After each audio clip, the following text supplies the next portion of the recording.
Welcome to the Fast Tracker training series. This is number 1 in the series, the Quick Start Guide, and we're going to be looking at the basics of Fast Tracker and how to get the most out of your new client tracking software. We'll begin by opening Fast Tracker for the first time, walking through the various settings, looking at the overall navigation for Fast Tracker, taking a look at the task reminders, which is one of the most helpful features of Fast Tracker, and do an overview of a few of the other main tabs as well. And at the end of this video, we recommend that you take a look at the Office in Motion Import training module next. So let's begin. Once Fast Tracker has been installed on your computer, there will be a folder in whatever default location you chose to put Fast Tracker in. On a Mac, it will be wherever you extracted the archive file, and on a Windows computer, it will be whatever you selected during the installation process. On the Windows computer, it will also put a shortcut on your desktop for Fast Tracker. However, if you move this folder from one computer to the other, it's helpful to know which file to use. You want to open the Fast Tracker folder, and you're looking for the application file called Fast Tracker. When you open Fast Tracker, it will always prompt you for a username and password. The first time you log in, you'll need to use the default, which is user, and password, all lowercase. The passwords are case sensitive, so be sure you don't have your caps lock on. The next screen you'll see the very first time you log in will be a registration information screen. And this is where you'll enter your customer number and your license code. You should have received an email with this information from Fast Tracker support after purchasing the software. After entering your code, you'll see this screen flash briefly,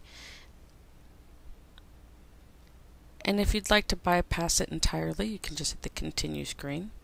And the next thing you'll get is the refresh option.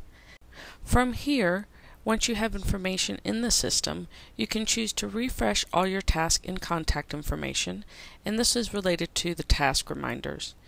It does take a little bit of time to run through this process, so it's not something that you need to do every single time you open the software.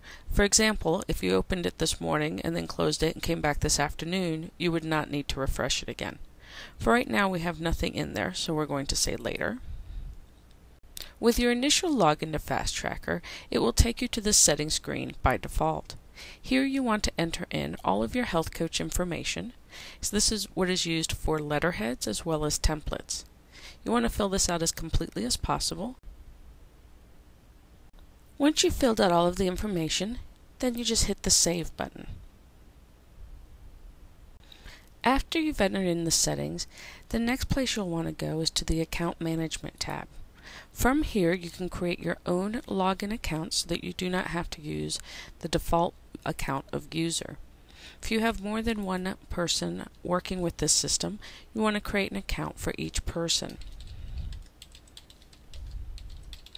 One of the reasons you'd like to create an account is because Fast Tracker keeps track of who has modified a record, who created a record.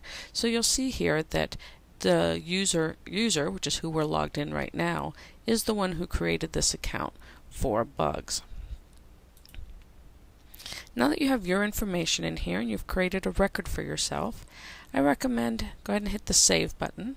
I recommend you go to the Navigation tab, and from here this will give you an overview of all of the various features within Fast Tracker. A few things I'd like to point out is wherever you see the question mark, if you click on that, you will get help specific to that context. So, for example, if I switch over to my contacts module, all my modules are across the top. If I just briefly switch over to contacts and I hit the little help button, I will see information that's relevant to the contacts module. If I click over on the file library and I click my help, I will see information that's relevant to the file library. So as you go through the system, if you're uncertain about how to work with a particular module or what something does, try the little question marks. For right now, I'm going to go back to the main screen, and we're still on the Navigation tab, and this will tell you what each of the individual modules does. So Main, for example, is the home base, and then Contacts is where you keep the individual records for people. The way you'll navigate through FastTracker is through the buttons at the top primarily. So you can see I can go to Contacts, Folders, Orders, Letter Templates, File Library.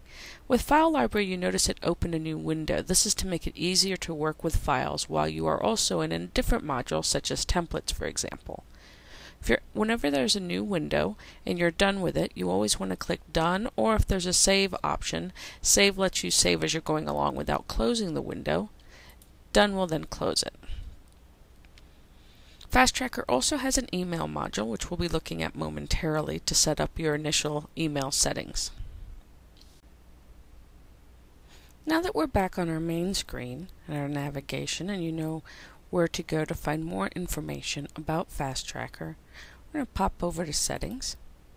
We're going to go to this last tab called Email Settings. Once you set up FastTracker with your email settings, you'll be able to send and receive email directly in FastTracker.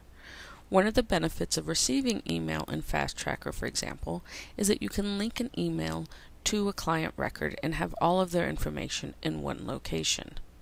One of the benefits of emailing out of FastTracker is that you can use pre-built letter templates and send information quickly and efficiently to all of your clients. So let's click on Email Settings. And if you're not prompted to create an account, you just want to click on New.